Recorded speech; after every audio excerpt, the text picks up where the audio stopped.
नमस्कार दोस्तों, study time में आपका फिर से मैं बहुत बहुत स्वागत करता हूं। कैसे हो? आई होप आप सभी अच्छे होंगे। तो दोस्तों, आपके कुछ कमेंट्स जिनका मैं जवाब देने की कोशिश करूंगा। तो वेटिंग वालों के ऊपर मैंने इस पर एक कमेंट ली है, और साथ ही साथ नियोक्ता सूची को लेकर एक कमेंट आती है कि सर, अगर जैसे कि आप ये देख रहे हो कि एक अभ्यर्थी का नाम, ठीक है, एक से अधिक नियोक्ता सूची में सम्मिलित नहीं किया जाएगा, अर्थात उसके द्वारा दिए गए विकल्प के मेरिट के क्रम में एक बार चयन हो जाने के पश्चात उसी अभ्यर्थी का नाम अन्य नियोक्ता सूची में सम्मिलित नहीं किया जाएगा। तो यहाँ पर एक सबसे बड़ा सवाल ये है कि जैसे कि आप डीपीआई ने अपनी ज्वाइनिंग दे दी है, तो क्या वो कैंडिडेट नियोक्ता सूची में आ चुके हैं? तो क्या अब वो कैंडिडेट ट्राइबल में नहीं जा सकते हैं? क्या ट्राइबल में फाइनल में उनका नाम नहीं आएगा? ये एक सबसे बड़ा इशू है, क्योंकि देखिए दोस्तों, सबसे बड़ा बात यह है, यहाँ पर सबसे बड़ी बात ये समझने की ये है कि जो भी प्रोसेस चल रही है उसमें डीपीआई सबसे पहले प्रोसेस कर रहा है। तो यहाँ पर सीधी बात है कि डीपीआई ने सबसे पहले आपको ज्वाइनिंग दे दी, ओके। तो बहुत सारे कैंडिडेट ने यहाँ पर ज्वाइनिंग ले ली है, मैक्सिमम कैंडिडेट ने। तो क्या अब इनको ट्राइबल में मौका मिलेगा या नहीं फाइनल मेरिट लिस्ट में? तो इस पर हम बात करेंगे। उसके बाद दोस्तों, यहाँ पर वेटिंग लिस्ट के बारे में पूछा जा रहा था कि वेटिंग लिस्ट में जो रिक्त पद बचेंगे उस पर वेटिंग कैंडिडेट को सिलेक्ट किया जाएगा। तो रिक्त पद कैसे बचेंगे? जैसे कि आपको पता है कि कोई कैंडिडेट अगर ज्वाइनिंग नहीं लेता तो वो पद रिक्त माना जाएगा। लेकिन यहाँ पर एक सबसे बड़ी टेंशन ये है कि सर, अगर किसी कैंडिडेट ने ज्वाइनिंग ले ली और छोड़ दिया तो वो पद रिक्त माना जाएगा या बैकलॉग में जाएगा? तो इन पर हम बात करेंगे क्या? तो अब हम दोस्तों इस बात को देख लेते हैं कि अब एक नियोक्ता सूची में नाम आया है तो ट्राइबल में आएगा कि नहीं। तो दोस्तों, बिल्कुल ट्राइबल में आपका नाम आएगा। यहाँ पर नियोक्ता सूची को लेकर आपके मन में कंफ्यूजन है। यहाँ पर एक बात ध्यान दीजिए कि यहाँ पर क्या कहा जा रहा है कि उसके द्वारा दिए गए विकल्प के मेरिट के क्रम में एक बार चयन हो जाने पर, विकल्प आपने जो चयन किया उसमें एक बार चयन हो जाने पर, ये एक एक विभाग की बात की जा रही है, ठीक है। यहाँ पर आपने डीपीआई में जो क्रम चयन किया है, आपका मेरिट में नाम आ गया है, तो फिर अब जो डीपीआई में जो दूसरी लिस्ट आएगी उसमें आपको मौका नहीं दिया जाएगा। क्यों? ऐसा क्यों लिखा गया? देखिए, सिंपल सी बात दोस्तों, क्या होता था पहले, बहुत सारे कैंडिडेट जब लिस्ट जारी होती थी, पहली लिस्ट जारी होती थी, तो बहुत सारे कैंडिडेट ज्वाइनिंग नहीं ले पाते थे। तो जब फिर दूसरी लिस्ट में एक नए कैंडिडेट को लिया जाता था, तो वहाँ पर कभी कभी जो पहली लिस्ट वाले कैंडिडेट अपना दावा लगाते थे कि सर, हमारा पहली लिस्ट में हुआ था, हम किसी कारण से ज्वाइनिंग नहीं ले पाए, तो हमें मौका दिया जाए, ओके। तो यहाँ पर एक इस प्रकार का विवाद क्रिएट होता था। ये विवाद बहुत बार क्रिएट हो चुका है दोस्तों। अगर आपको मैं बता दूं तो खुद मैंने ही कॉलेज में एक बार मेरा ही नाम आया था फर्स्ट लिस्ट में, तो मैं जो वहाँ पर एडमिशन नहीं ले पाया, तो मैं सेकंड लिस्ट में फिर वहाँ पर कॉलेज में गया था लेने, ठीक है। तो इस प्रकार को मैं इस चीज़ को समझता हूँ।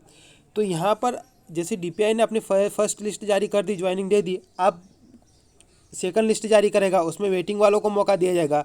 तो मान लो किसी फर्स्ट लिस्ट में कोई कैंडिडेट अगर ज्वाइनिंग नहीं लेता, बाद में उसका मूड चेंज हो गया कि चलो आप डीपीएम ले लेते, ज्वाइनिंग होता है ऐसा। आपको नहीं, आपको लगता है कि ऐसा कौन बेवकूफ़ है? क्या है दोस्तों, दुनिया है, यहाँ पर हर कुछ होता है, हर चीज़ें होती है, हर जो आप नहीं सोच सकते हो वो सब कुछ होता है, ठीक है, क्योंकि ये दुनिया है। तो वो अगर सेकंड लिस्ट में अपना दावा लगाता है तो वो दावा नहीं लगा पाएगा, उसका दावा रिजेक्ट हो जाएगा और वो ज्वाइनिंग नहीं ले पाएगा, ओके। किसी भी लिस्ट में उसका, फिर उसके बाद किसी भी लिस्ट में उसका नाम नहीं आएगा। यहाँ पर ट्राइबल का इससे कोई लेना देना नहीं, यहाँ पर किसी एक विभाग की बात की जा रही है, ठीक है, एक पर्टिकुलर विभाग पर नियम लागू हो रहा है। क्योंकि आपको ये भी पता होना चाहिए कि दोनों विभाग अपनी अलग अलग प्रोसेस कर रहे हैं। हाँ, अगर ये एक प्रोसेस करते तो फिर दोनों की नियोक्ता सूची एक बनती, ठीक है, तो फिर ये यहाँ पर वेटिंग वालों को अच्छा मौका मिलता है। तो यहाँ पर ये बात की जा रही है। तो यहाँ पर बिल्कुल आपको जो कैंडिडेट मेरिट में आए हैं उनको ही मौका मिलेगा। ट्राइबल में भी जो कैंडिडेट मेरिट में है, नाम रिपीट होंगे मैक्सिमम, वहाँ ट्राइबल में भी होंगे, ओके। तो ये मैंने यहाँ पर क्लियर कर दिया, क्योंकि ये मैं ऐसा कर चुका हूँ। कॉलेज टाइम में मेरा नाम आया था फर्स्ट लिस्ट में, लेकिन सेकंड लिस्ट में मैं फिर ज्वाइन वहाँ पर एडमिशन लेने गया, तो वहाँ पर उन्होंने क्लियर मना कर दिया था। तो यहाँ पर इस नियोक्ता सूची की बात की जा रही है, पर्टिकुलर विभाग की, पर्टिकुलर एक डिपार्टमेंट की बात की जा रही है, या किसी एक प्रोसेस की बात की जा रही है, ओके। अगर यहाँ पर प्रोसेस मर्ज कर देती है तो यहाँ पर बहुत सारे कैंडिडेट को फ़ायदा मिलता। उसके बाद हम प्रतीक्षा सूची के बारे में बात कर लेते हैं। तो यहाँ पर देखिए, प्रतीक्षा सूची का भी पॉइंट दिया गया है। अब प्रतीक्षा सूची का क्या पॉइंट दिया गया है कि अभ्यर्थी द्वारा दिए गए विकल्पों के आधार पर विषयवार, प्रवर्गवार मतलब कि आपका जो कैटेगरी है वो, ठीक है, एवं नियोक्तावार अतिथि शिक्षकों के लिए आरक्षित 25% पदों के लिए एवं 75% पदों के लिए पृथक पृथक 2 प्रतीक्षा सूची तैयार की जाएगी। तो 2 लिस्ट जारी की गई थी, आपको पता होगा, ठीक है। मेरिट सूची के आधार पर अभ्यर्थियों द्वारा पदभार ग्रहण नहीं करने के कारण से रिक्त रहे पद तथा अन्य कारणों से रिक्त रहे पदों की पूर्ति प्रतीक्षा सूची से ही की जाएगी। दोस्तों देखिए, आपका सबसे बड़ा सवाल यहाँ पर उन्होंने जो एक जवाब दिया है कि अगर ज्वाइनिंग लेने के बाद कोई कैंडिडेट डीपीआई से ट्राइबल में चला जाएगा, बिल्कुल जाएगा दोस्तों, क्योंकि देखिए बहुत सारे कैंडिडेट के पास में ट्राइबल की स्कूल पढ़ती है, ओके। तो ऑब्वियस सी बात है, वो रिजाइन दे देंगे बहुत सारे कैंडिडेट और ट्राइबल में अपनी ज्वाइनिंग ले लेंगे। मेरे ही क्षेत्र में आसपास ट्राइबल की स्कूल ही पढ़ती है, लेकिन मेरे ही कुछ फ्रेंड है जो सिलेक्टेड है, उन्होंने डीपीआई में ज्वाइनिंग ले ली है, लेकिन जो उनका ट्राइबल में भी नाम है, तो कुछ वो वहाँ पर रिजाइन देकर ट्राइबल ज्वाइन कर लेंगे, ठीक है। तो ये है दोस्तों, क्योंकि आपको पता है ट्रांसफ़र होने में बहुत प्रॉब्लम होती है, तो हर कोई ये मौका नहीं छोड़ेगा। तो आपका ये सवाल भी उठता होगा, सर उन्होंने डीपीआई में क्यों ज्वाइनिंग ली? तो दोस्तों देखिए, हर कोई अपनी सिक्योरिटी चाहता है, ठीक है। आपको पता होगा इतना साल इंतजार करने के बाद डीपीआई अगर ज्वाइनिंग दे रहा है तो कोई ये नहीं सोचेगा कि मैं ट्राइबल का वेट करूँ, हर कोई ज्वाइनिंग लेगा। तो यहाँ पर ये प्रश्न मत करना है, ठीक है। हर कोई अपनी सिक्योरिटी के बारे में सोचता है। तो अगर वो ज्वाइनिंग लेने के बाद छोड़ता है दोस्तों, तो वो भी पद रिक्त माना जाएगा, ठीक है। और ये डिपेंड भी करता है डिपार्टमेंट पर, और डिपार्टमेंट अगर इनको रिक्त मानती है नहीं, लेकिन यहाँ जहाँ तक जानकारी मिली है, एक सर गए थे कि डिपार्टमेंट का कहना है कि उनको भी हम रिक्त मानेंगे और उनको भी फिलअप करेंगे इसी भर्ती में, ओके। तो यहाँ पर वो पद भी रिक्त माने जाएंगे और उन पदों पर भी भर्ती कर दी जाएगी। आप परेशान होने की जरूरत नहीं, ये बात है कि आपको टाइम लगेगा, ठीक है।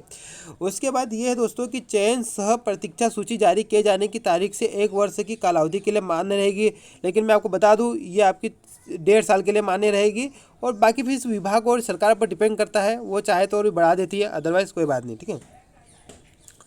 तो ये है दोस्तों आपकी वेटिंग के लिए, और आपकी जो भी नियोक्ता सूची को लेकर जो मन में डाउट था, मैंने वो क्लियर कर दिया है। उसके बाद अगर देखा जाए तो आप वेटिंग वालों का काम कब होगा? तो दोस्तों वेटिंग वालों का काम कम से कम 2 महीने लगेंगे, ठीक है। हो सकता है नवंबर एंड तक आपका काम भी शुरू कर दिया जाए या मिड में ही शुरू कर दिया जाए, ये तो अब आने वाला टाइम में ही पता चलेगा, क्योंकि कुछ भी यहाँ पर बताना पॉसिबल नहीं है स्पेशल डीपीआई के बारे में, ओके। तो चलिए मिलते हैं नेक्स्ट वीडियो में दोस्तों। और कुछ भी आपको पूछना है तो आप मुझे कमेंट करके पूछ सकते हो। ये वीडियो थोड़ा लंबा इसलिए गया क्योंकि इसमें मुझे थोड़ा आपको समझाना पड़ा। ये हालांकि मैं पहले भी बहुत बार समझा चुका हूँ, लेकिन कैंडिडेट विश्वास नहीं करते थे, विरोध करते थे कि आपको कुछ नहीं पता, ऐसा वैसा, ठीक है। तो लेकिन बातें बिल्कुल वही सही है जो मैंने आपको बताई है। तो थैंक यू दोस्तों। और यहाँ पर बहुत सारे कैंडिडेट हैं जो डीपीआई छोड़ देंगे, ट्राइबल में चले जाएंगे, और बहुत सारे कैंडिडेट हैं जो ट्राइबल ज्वाइन नहीं करेंगे, वो ऑलरेडी डीपीआई में ज्वाइन कर चुके हैं। तो दोनों विभागों में पद खाली रहने की बहुत ज़्यादा संभावना है, और स्पेशली वर्ग 2 में सब ज़्यादा पद खाली रहेंगे। क्यों? वर्ग 2 में ट्राइबल में भी उतने ही पद है और आपके डीपीआई में भी उतने ही पद है, लेकिन वर्ग 1 में डीपीआई में ज़्यादा है, ट्राइबल में ना के बराबर है। Thank you.